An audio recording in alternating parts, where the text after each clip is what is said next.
Most families have a tradition on birthdays: cake, maybe some balloons, an off-key rendition of Happy Birthday that no one wants to hear but sings anyway. Mine had a different tradition: disappointment. Usually dressed up in a bow. Now, let me clarify. I'm not talking about the forgot to buy the right gift kind of disappointment. I'm talking about watching your parents hand your birthday present, with your name on it, to your younger brother while telling you, flatly, that you didn't deserve anything this year. And the worst part? That wasn't even the low point. I'm Tyler, by the way. 23 at the time this story begins, working full-time at a local hardware store while putting myself through community college at night. Not glamorous, but it paid the bills, and more importantly, it kept me from living under their roof full-time. Well, there, being my parents, Susan and Richard Wallace. Picture two people who read one self-help book about tough love back in the 90s and decided to parent like drill sergeants ever since. Then there's Dylan. Ah, yes. Dylan, the chosen one. My younger brother by 4 years. Born with the ability to charm the socks off strangers and the uncanny gift of falling upward in life. Wrecked a car? He's just a boy. Failed classes? The system's broken. Spent $3,000 on NFTs? He's investing in his future. Meanwhile, I was out here replacing pipe fittings and memorizing accounting terms just to afford second-hand textbooks. And if I dared to ask for help, my mom would hit me with her favorite phrase. You're an adult now. Time to act like it. I started learning how to act like it when I was 16 and got a job bagging groceries. And not to flex, but I was incredible at bagging. Eggs on top. Cans on bottom. Cold stuff always together. I took pride in it. My dad, though? He called it small-time ambition. That was the tone of my entire life. Small. Dismissible. Optional. So when my birthday rolled around that year, I didn't expect much. Maybe a grocery store cake. Maybe a happy birthday text from Aunt Cheryl if her cat didn't sit on her phone again. Definitely not a present. Not from them. Still, I showed up for dinner. Because part of me, some dented, rusty part, still hoped. They said we were having my birthday celebration at the house. Mom even told me, "Don't be late, your brother's already excited." Which should have been a red flag. I walked in carrying a 6-pack of root beer and a box of cupcakes I bought myself. Dylan was on the couch, playing video games. Dad was scrolling through his phone. Mom was lighting candles like we were expecting royalty. "Happy birthday," she said without looking up. "Thanks," I said. Dylan didn't even glance my way. "You brought dessert?" "Yeah," I said, setting the box down. "Figured I'd beat you to forgetting." They didn't laugh. I thought it was a decent line. Then, after a tense 15-minute dinner filled with small talk and Dad's in-depth explanation of why TikTok was ruining society, Mom got up and went to the hallway closet. She came back with a wrapped box. My heart did this little lurch, not because I cared about gifts, but because it felt like maybe, just maybe, they remembered. She placed the box on the table, smiled, and said, "We wanted to get you something really meaningful this year." I looked down. The tag said, "To Tyler." I looked up, met her eyes. And then she turned and handed it to Dylan. "Go ahead, open it." I blinked. Thought maybe this was a joke. That they'd laugh and say, "Just kidding, here's yours." But Dylan ripped it open like it was Christmas morning. A brand new smartwatch. Top-tier model. The kind that synced with your car, tracked your sleep, and probably could have alerted NASA if your heart rate dropped below sassy teenager levels. He laughed and slipped it on. Oh man, I've wanted this for months. I looked at my parents. Mom smiled and said, "You don't deserve anything this year, Tyler. Not after everything." Silence. What do you mean?" "You've been distant," she said. "Always working.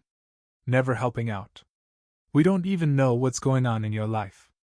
"I've been working 2 jobs," I said, stunned. "And going to school." Dad shrugged. "Doesn't mean you're entitled to a gift." Dylan chimed in with a mouthful of cupcake. "Hey, if you don't want the root beer." I didn't say a word. Not then. Not while they laughed. Not while Dylan took a selfie with the watch and posted it with the caption, "Best birthday ever, party popper." My birthday. I just nodded. Cleaned up my plate. Took the leftover cupcakes. And that night, after everyone was asleep, I packed my bags. Didn't leave a note. Didn't slam the door. Just walked out. Because sometimes silence is louder than anything you could scream. You'd think walking out in the dead of night with nothing but a duffel bag and a box of half-squished cupcakes would be the lowest point of my life. It wasn't. That came 10 minutes later when my car wouldn't start. I stared at the dashboard like it had betrayed me. The check engine light blinked smugly, as if saying, "So we're homeless now, huh?" I tried again. Nothing. Cool. Very cinematic, I muttered, patting the wheel like a broken relationship. You and me both, buddy. Eventually, after a series of passive-aggressive key turns and a literal prayer to the ghost of Henry Ford, the engine coughed awake. I'd backed out of the driveway slowly, avoiding the garden gnome Dylan had decapitated 2 summers ago and never got yelled at for. I didn't know exactly where I was going. I just knew where I wasn't staying. That first night, I parked in a grocery store lot 2 towns over and slept in the front seat like a raccoon with student debt. Classy. The next morning, I messaged the only person I could think of who wouldn't ask questions. Aunt Janine. The unofficial black sheep of the family. She wore leather jackets in her 50s, swore like a sailor with a thesaurus, and had once loudly told my mom at Thanksgiving, "Susan, your parenting style reminds me of expired milk. Looks normal until someone opens it." She also ran a quirky vintage store and lived in the cramped apartment above it. When I texted her, "Hey, I kinda left home. Can I crash for a while?" she replied within 3 minutes. "'Bout time. Keys under the potted fake cactus. Front door sticks. Try twice. Coffee's crap but yours if you want it. Welcome to freedom, kid. No lectures. No guilt trip. Just space." I could have cried. Might have, actually, but I blamed the coffee. It tasted like regret and burnt toast, but somehow, it felt like comfort. Her guest room was more of a guest corner, but it had a mattress, a small window, and a poster of a 1980s punk band glaring at me like I owed them money. That corner, that tiny patch of Janine's world, became my sanctuary. Over the next few days, I tried to pretend I was fine. I went to class. I picked up extra shifts. I smiled at customers even when they called me boy, like I was still 14 and asked if I knew what a socket wrench was. But when I got back to that little corner, it all hit. Not just the birthday. Everything. The years of being talked over. Of watching Dylan throw tantrums and still get everything. Of being told, "You're too sensitive," when I tried to explain how left out I felt. Of sitting at holiday dinners like an extra in someone else's life. You'd think after so long I'd be numb to it. I wasn't. Even in that room, safe from their voices, I kept hearing that moment. "You don't deserve anything this year." Over and over. Janine noticed. She didn't pry. She just slid a second mug of that awful coffee across the table one morning and said, "I once got kicked out at 19 for dyeing my hair blue. Want to know what happened after?" I nodded. She grinned. "I won a chili cook-off, moved to Chicago for a year, dated a guy who could juggle knives, and accidentally stole a goat. Life's weird. It gets better."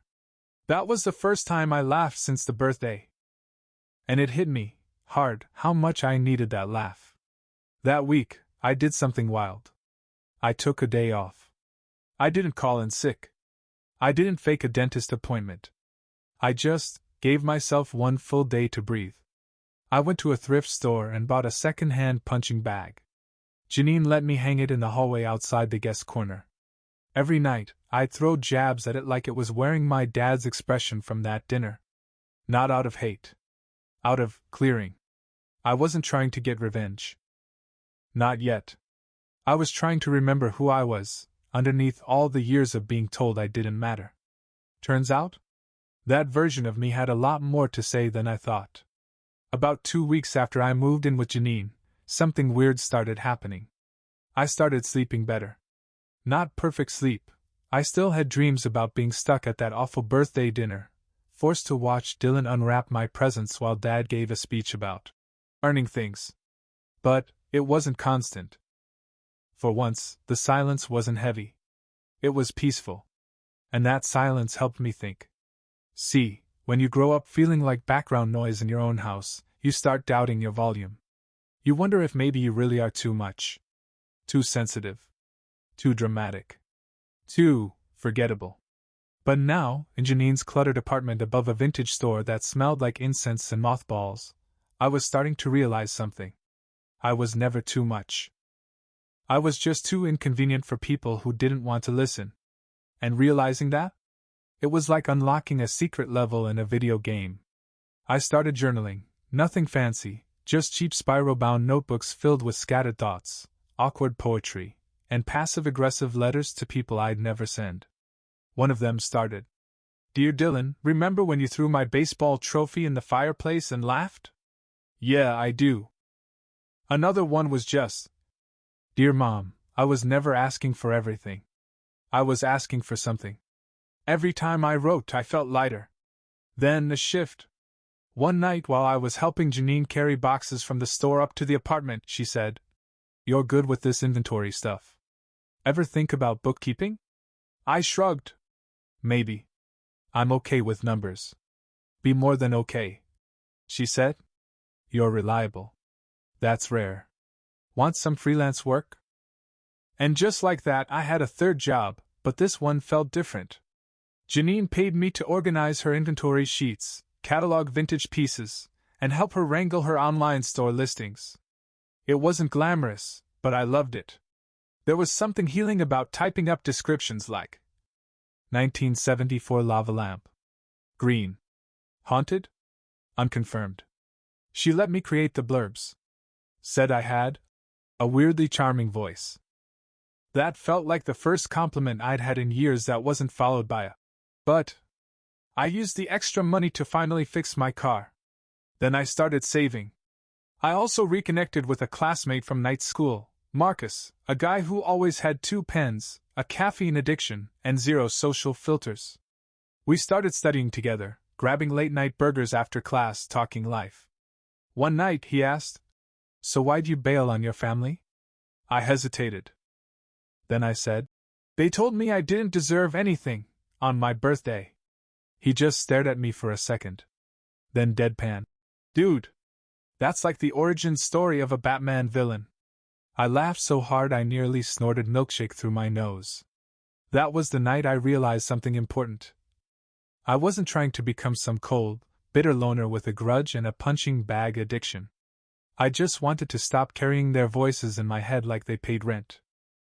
That week, I made one quiet decision. I wasn't going back. Not for holidays. Not for family dinners. Not even for closure. If they wanted to know how I was doing, they could scroll, because I finally created a LinkedIn. Updated my resume. Took a new headshot. Even shaved for it. It felt stupid at first. Like I was pretending to be someone successful. But then again, maybe pretending was the first step to becoming. And I wasn't pretending to be their version of me anymore. I was building mine. It was a Tuesday when it happened. Janine was in the shop downstairs arranging a mannequin to look like it had sass, and I was upstairs trying to decide if freelance inventory manager sounded too ridiculous to add to my resume. Spoiler, I added it anyway. With confidence. That's when my phone buzzed. Not a text.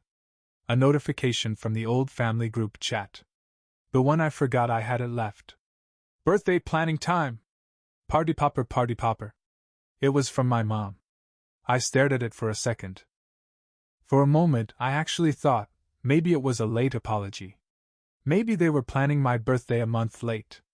Maybe this was a slow, awkward gesture of reconciliation and... Nope. I opened the thread and saw 23 unread messages, all about Dylan's upcoming birthday party. Venue options. Cake designs. Whether they should go with a Marvel or a more adult, theme because he was turning 19 now and apparently very mature. Then I saw this gem from my dad. Let's make it big this year. He's been working so hard. I dropped my phone. Not on purpose. Just one of those moments where your hands forget they're supposed to function because your brain short-circuited from sheer emotional whiplash. He'd been working hard? What? On rearranging his gaming chair? On flirting with baristas until they misspelled his name intentionally? I felt heat rise in my neck. Not even anger. Something worse, that old, familiar sting. The feeling that no matter how far I got, I'd still somehow always be less to them. And the worst part? They hadn't removed me from the chat. That meant they weren't even pretending I mattered enough to hide things from. Janine noticed the silence and popped her head in. Someone die? Kind of, I muttered. Apparently Dylan's birthday bash is now the Met Gala. She rolled her eyes. Let me guess, ice sculpture of his face? Wouldn't be surprised, I said. They're debating between red velvet or Oreo cheesecake. I got a dry cupcake and a passive-aggressive comment. Wow, she said, sitting beside me. You must really suck. I snorted. She nudged me. Hey, you okay? I thought I was, I said honestly. But this, it still gets me. Of course it does, she said. It's like stepping on a Lego. Doesn't matter how strong you are, it hurts. I let out a long breath. It wasn't the party. It wasn't even the cake. It was the realization that even after I left, they hadn't noticed I was gone. Not one message. Not one call. Just radio silence from the people who once told me, your family. Blood is everything. Turns out my blood type must have been O neglected. Still, I didn't message them. Didn't lash out. Didn't type the angry paragraph I wanted to post in the group chat about hypocrisy and favoritism and, Dear Dylan, congrats on being the golden child of the century. Nope. I just screenshotted the conversation, closed the app, and sent one text. To Marcus. Me. You still got that event gig you mentioned? Marcus. Yep. One spot left. You in? Me. I'm in. Let's go big. Because if they wanted to throw a party without me? Fine. But I wasn't going to sit around and watch. I was going to throw myself into something better. And this time, they could be the ones watching from the outside. The event was nothing like I expected. I thought it'd be a cheesy corporate mixer with bad hors d'oeuvres and even worse background jazz. But when I walked into the downtown convention center in my one decent button-up, collar slightly uneven, nerves fully active, I realized something. This wasn't small time. This was real. Marcus greeted me at the door holding a headset and a clipboard like he'd been born in logistics. Tyler! Welcome to Organized Chaos. You're on badge duty. Don't mess up. People are very attached to their name tags. I grinned and followed him past rows of booths, banners, and glittering lights.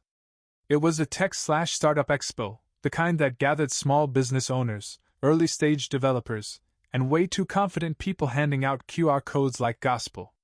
My job? Hand out badges, help with booth check-ins, and not get in the way. Simple. Except, 3 hours in, I found myself explaining a vendor's digital POS system to a guy twice my age who couldn't find the login button. Then I fixed the tangled HDMI cable behind a stage monitor without being asked.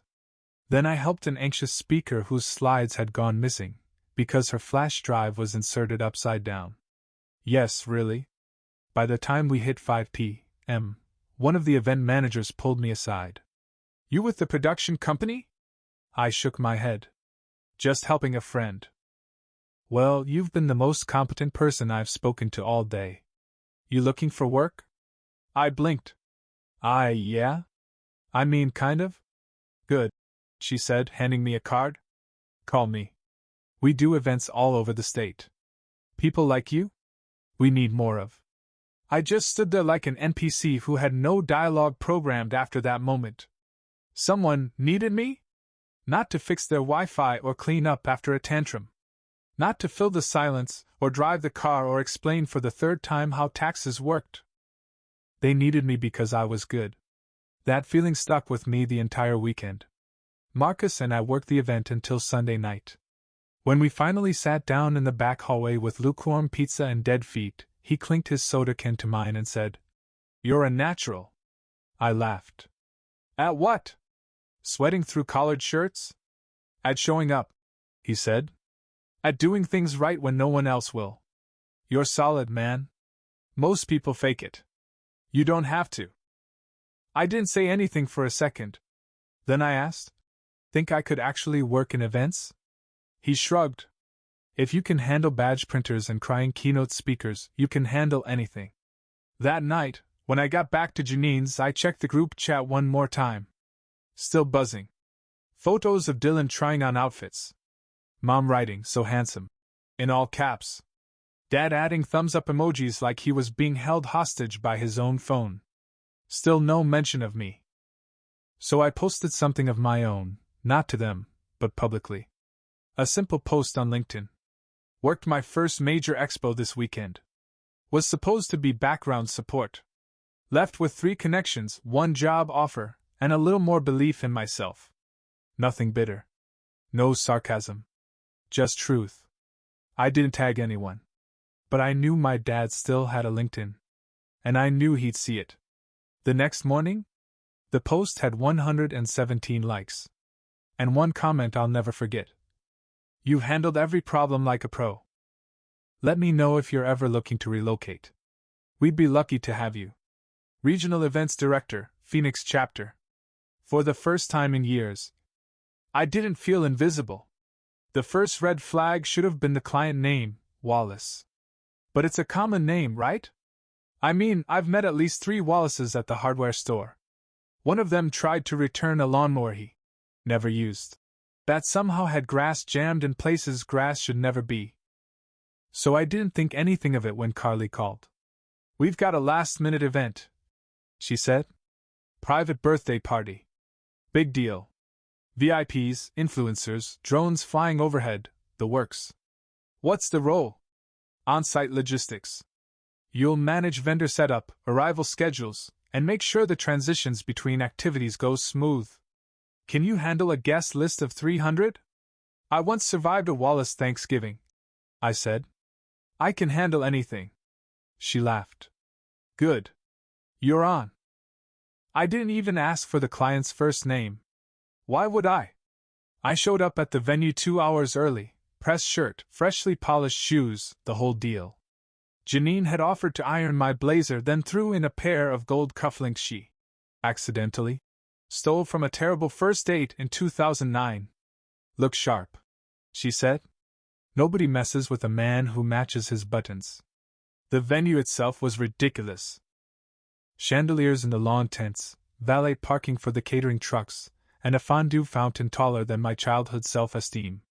I grabbed the clipboard, greeted the floral team, and helped a DJ who was arguing with a fog machine that refused to fog. Just another day in production. Then I checked the printed guest itinerary. My hand froze. Birthday client, Dylan Wallace. Event coordinators, Richard and Susan Wallace. I had to sit down. Literally. I sat right on a marble planter, probably worth more than my car, and blinked at the name again. No middle initial. No room for doubt. My brother's birthday party. And here I was, unknowingly hired, to run it. I didn't panic. Didn't laugh. Didn't cry. I just sat there, mentally reviewing every choice I'd made in the last 6 months that led to this moment. Had to be some cosmic joke. The universe saw my LinkedIn post and said, "Cool. Now let's test his emotional restraint." I stood up slowly and walked back to the prep tent, heart racing but face calm. I didn't tell Carly. Didn't text Marcus. Didn't call Janine. I didn't need to. Because suddenly, everything clicked into place. All the moments I thought went unnoticed, the late nights, the side gigs, the ignored birthdays, the silent exits. They'd led me here. To their party. To this party. And for once, I was walking in the front door, even if I came through the service entrance. I handled the prep like a pro. Directed the balloon arch install. Smoothed over a mix-up with the party favors. Solved a cake crisis when the bakery delivered a Fortnite-themed design instead of Marvel. Because Dylan was apparently over superheroes now. Then I checked the guest list. Again. Not a single mention of my name. Not even an estranged family member, TBD. They had invited their dentist, their financial advisor, a dog groomer named Baxter, who I'm 98% sure is the dog. But not me. And yet I was there, clipboard in hand, headset in ear, running the show. When Carly passed by with a tablet in one hand and espresso in the other, she glanced at me and said, "You're calm under pressure. Keep it up, Wallace." She didn't know. None of them did. But I did. And that was enough. Because this time, I wasn't some afterthought watching from the cheap seats. I was behind the scenes, pulling the strings, holding the schedule, and silently setting the stage. The party kicked off at exactly 5 p.m. Valets jogged to park cars that looked like they came with trust funds. A harpist played "Happy Birthday" like it was a symphony. The signature drink was something called the Blue Sparkle Blitz, which tasted like mouthwash and glitter anxiety. And there I was, headset in, clipboard ready, quietly running the show. I made sure the dessert trays got restocked. I retaped a fraying extension cord. I helped a kid fix his bow tie and reassured a woman in heels that, yes, the bathroom was air-conditioned. Still, no one noticed me. Especially not them. When Mom, Dad, and Dylan finally arrived, they walked in like royalty. Mom wore a pale blue silk dress and heels that probably cost more than my monthly rent. Dad wore a fitted sport coat and his smug "Father of the Year" face. Dylan? He wore a tailored jacket with his initials embroidered on the cuff, because of course he did. They walked right past me. I didn't expect a parade or a hug. But not even a flicker of recognition? Part of me thought they were faking it. But no, they genuinely didn't see me. Or worse, they saw me but didn't register that I was worth seeing. That feeling? That deep, cold familiarity of being overlooked? It hit me like a punch to the gut. But this time, it didn't crush me. It clarified me. I moved through the event like a ghost with a plan. Managed the magician's setup. Smoothed over a minor flower crisis. Told the AV crew when to cue the slideshow. I even redirected a waiter who almost served vegan cupcakes to the wrong table. Professional. Cool. In control. Then came the toast. Dad stood near the stage, holding a champagne glass. "To our son," he began. "The one who brings this family so much pride. You've worked hard. You've shown drive. You've always stayed loyal." Loyal. That word knocked the air out of me. Like I hadn't been loyal. Like I hadn't spent my life showing up, cleaning up, swallowing every backhanded compliment, every missed holiday, every silent rejection. People clapped. Mom dabbed her eyes. Dylan beamed like a golden statue that believed its own legend.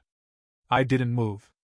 I stood near the back, hard hammering, wondering if I should leave. Then Carly handed me a mic. "Guests love you," she said. "Say something quick." "I what?" "No. This isn't." She smiled. "You've earned it." I walked up slowly. Stepped beside the cake table. It was 3 tiers tall, covered in edible gold leaf and sculpted icing. A sugar figurine of Dylan stood at the top holding a little dumbbell like he just saved the world through fitness. I cleared my throat. "Hi everyone," I said. "I'm Tyler, tonight's event coordinator." A few people clapped. "I just want to say it's been an honor running this evening.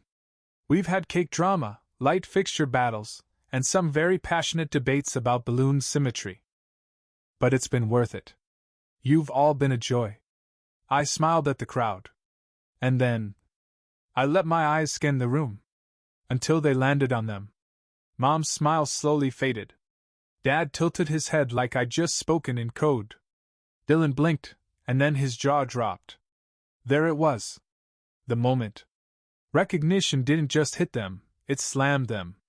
I didn't say anything more. Just nodded politely. Held their gaze for a second longer. Then turned and walked out. No fireworks. No tantrum. Just the quiet click of my dress shoes on the patio as I left. I made it halfway across the parking lot before my phone buzzed. Then again. Then again. I looked down. And Moen calling. Dad calling. Dylan calling. Over and over. I didn't answer. By the time I got in my car, the screen showed 74 missed calls. No voicemails. No texts. Just desperate rings. For the first time in their lives, they didn't know what to say. And I wasn't about to help them find the words. I didn't answer a single call. Not that night. Not the next morning. Not even when Mom sent 3 texts that just said, "Please. Call me. We need to talk." No context. No apology. No happy birthday. Either, not that I expected one. I wasn't even on their radar until I stood behind the mic. They didn't care until they were embarrassed. And I wasn't going to be their embarrassment sponge anymore. I spent the next day sleeping in, eating waffles with Janine, and helping her reorganize the store window with a mannequin dressed like a disco librarian. At noon, I posted a photo to my socials, nothing fancy. Just me in my event blazer, standing near a stage, a quiet caption underneath. Not bad for the son who didn't deserve anything. No tags. No drama. Just truth. That post went viral in my small circle, and far enough beyond it that even people from my old high school started commenting. A week later, I got a letter in the mail. No return address, but I knew the handwriting. Mom's. Inside was a folded note that read, "We didn't know. We're sorry. Come home?" I stared at it. Then I picked up the envelope, walked to the kitchen, and slid it into the recycling bin. Didn't shred it. Didn't burn it. Just let it go. Because the truth is, I was already home. And this time, I wasn't leaving.